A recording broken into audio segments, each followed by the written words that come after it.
What's up gamers, you got TigerChainsaw here, and today I am reviewing a racing game on the N64. That game is Wave Race 64 that was developed and published by Nintendo in 1996. Now Wave Race 64 always intrigued me as a kid, and so as an adult I thought I would give it a shot and review it. Now, if you do love Wave Race 64, I already did a retrospective on it in which I interview the announcer, John Hulleton. That will be in the link below. Now, if you are a first-time viewer of this channel, or if you just haven't yet, make sure you hit that sub button as I have plenty of retro video game reviews. Okay, let's head to the starting line where we hope to achieve maximum power in this Wave Race 64 review. In 1992, Nintendo released Wave Race for the Game Boy. The popularity of the original Wave Race spawned a sequel 4 years later for the Nintendo 64. In 1996, the jet ski racing game Wave Race 64 was released to commercial and critical success, helping launch the N64 into popularity. Let's hit maximum power, starting with the plot.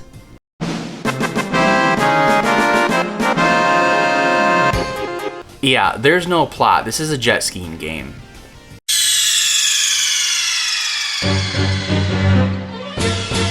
In Wave Race 64, you can take control of 4 different racers, 3 guys and 1 girl.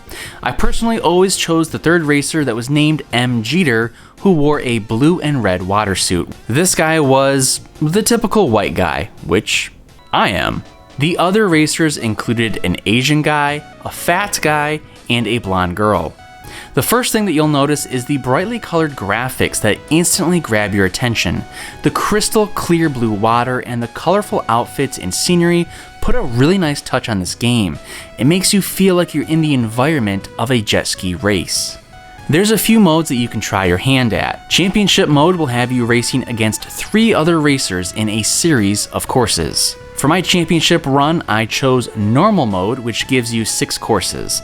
The hard mode will give you 7, while the expert mode has 8 courses. There's also a time trial, which I didn't try because I absolutely hate time trials.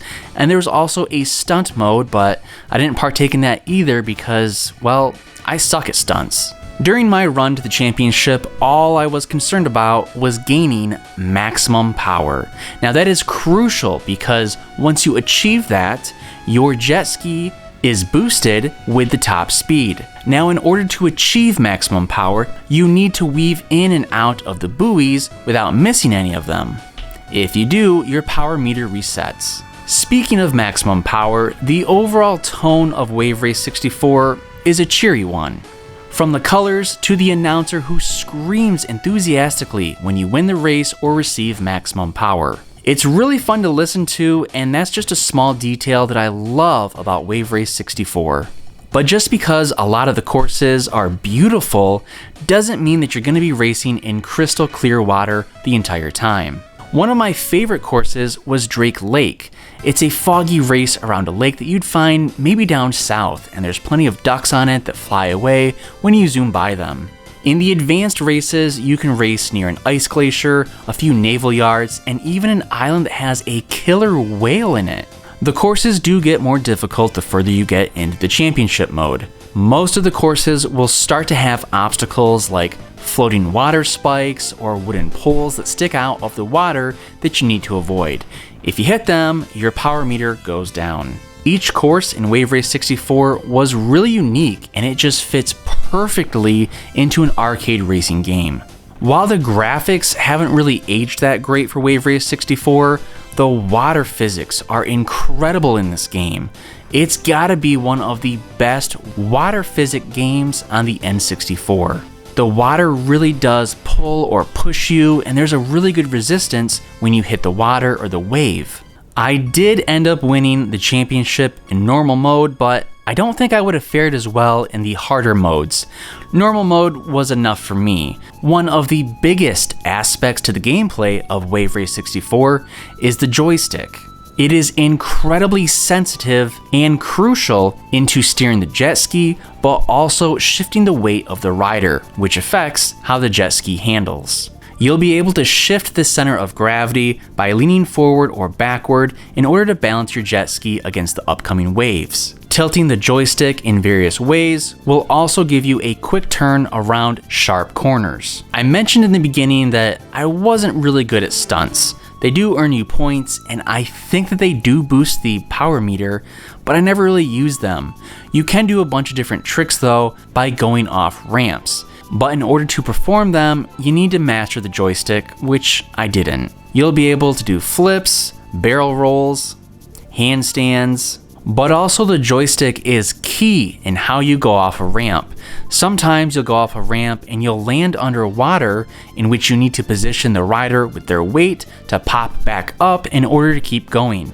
Other times when you go off the ramp, you can control if you jump high or if you jump low, depending on how you shift the rider's weight. The joystick really is a key component into Wave Race 64, and while I didn't master it, I did understand that it was an important concept into winning races.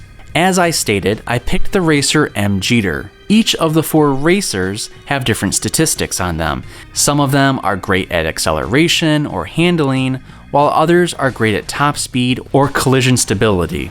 It's really just your preference, but M. Jeter was kind of the jack of all trades, and that's typically what I choose in any racer. Something that I'm a little bit bummed about is that I feel that Wave Race 64 is a perfect couch co-op game.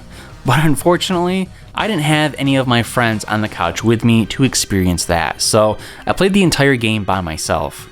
Wave Race 64 offers a lot for gamers who love arcade racers. There's enough variety of courses and game modes to keep you satisfied. In 1996, extreme sports games were really starting to take off. Games like Cool Borders, Sledstorm, Tony Hawk Pro Skater, I bet they all owe a little something to Wave Race 64 for kicking off the genre.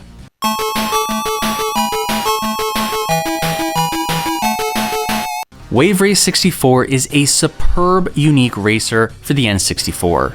I really can't say that I remember any other jet skiing games growing up, or ones that had the impact that Wave Race 64 did.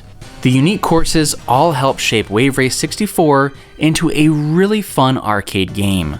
While Wave Race 64 is an exciting racer, once I completed the championship run, I really didn't feel the need to keep playing it or revisit it, although it does offer time trial and stunt modes like I previously said.